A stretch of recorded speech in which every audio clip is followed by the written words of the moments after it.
Hey, what's up there, YouTube? Howdy there, partner. How y'all doing? This is Funny McGee. Just wanted to check in with y'all, give you a little update on my ranting and raving, because I'm going to be ranting and raving all the time, because that's what I like to do here on YouTube, if you understand what I mean.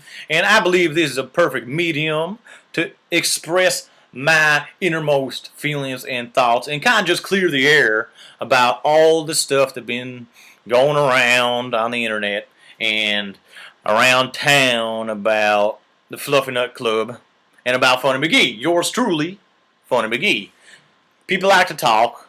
People like to talk a lot because Funny McGee is a funny character. I understand that. I understand that ever since I was a kid. It wasn't something that just happened overnight. And the Fluffy Nut Club wasn't something that happened overnight neither. Okay? A lot of people think that this was a project that we kind of put together with the intention of being on, being in the videos and being played in the clubs and all that stuff. But that really wasn't the intention from the start. You know what I'm saying? Because I wasn't really meant to be a singer. I was meant just to be a rant and raver, kind of like I'm doing right now. And what I used to do is I'd get up on stage at the local bar or coffee shop or whatever they got out, where I was. And sometimes I'd just sit on the porch and just talk and talk. And people like hearing me talk, so I used to talk more and more. And people used to come from all around. I remember one time, actually, when I was a kid, before I got too serious about it, I just started standing on the porch, right? And I just started ranting and raving about what I thought about corn.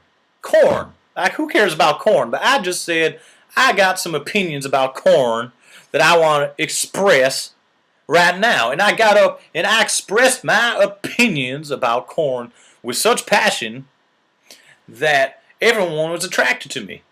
And all of a sudden, after that day, I remember, because I was there, I was only about 12 years old, maybe, and I just started ranting and raving about corn, ranting and raving, ranting and raving. And my friends thought it was so funny, the other 12-year-olds.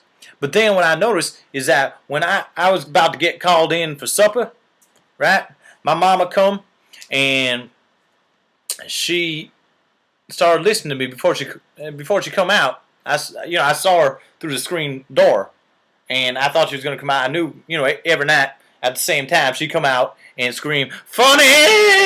I remember, I can still hear it. "Funny! Come and get your supper!" And I would come in and get my supper.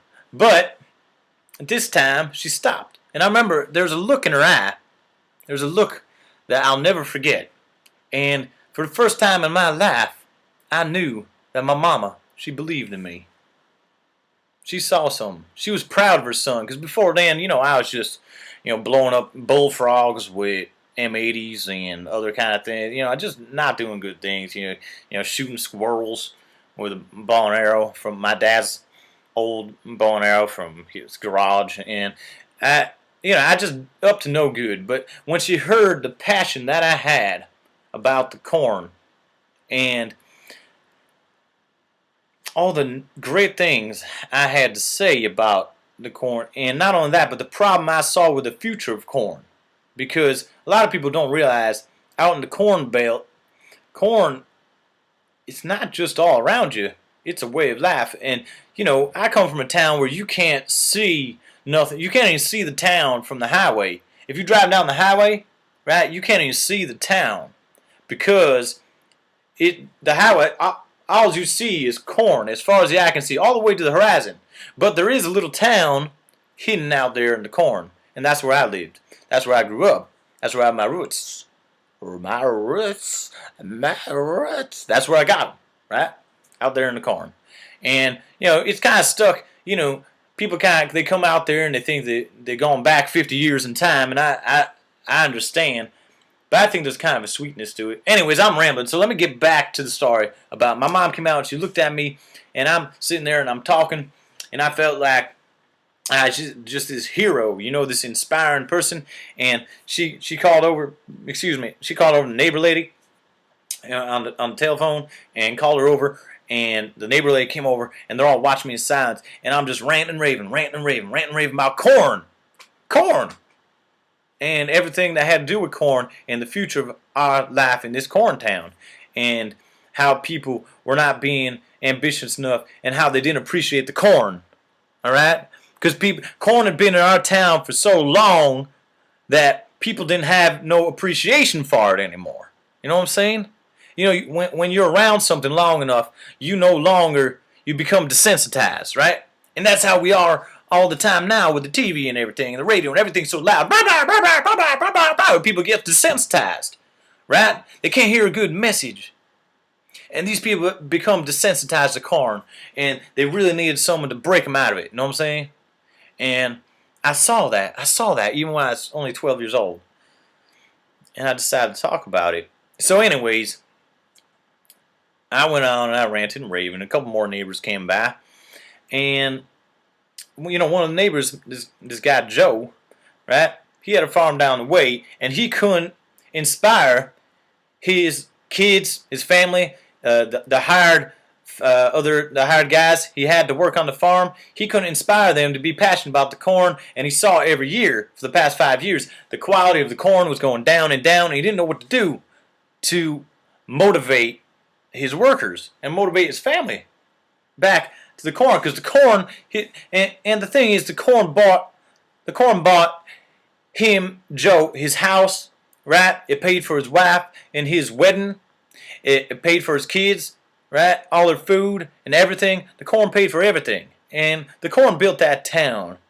And that Joe came from, you know, he was raised that. His daddy was from there. His granddaddy was from there, right? And no one appreciated that.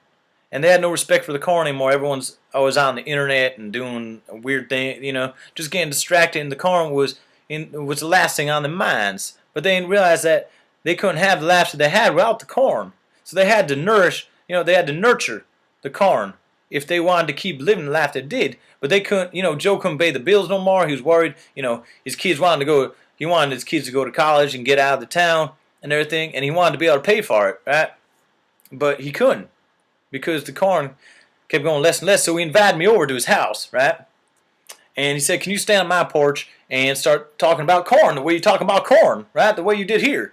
And I said, "Yeah, I can do that." I thought it was exciting. You know, I was getting all respect from adults and everything. I was like, "Yeah, this is where it's at. It's where I'll do it," I said. So I ran over there with my little 12-year-old body the next day when he invited me. And he said he invited me to supper, right? That was my pay, I guess. You know, I wasn't getting paid that much, but he'd give me supper. And so I went over there, and right before supper, I went out on the porch, and everyone's sitting there drinking iced tea, and a couple people had beers and stuff. And I started talking about corn, giving pretty much the same speech that I gave before, but it was much more passionate.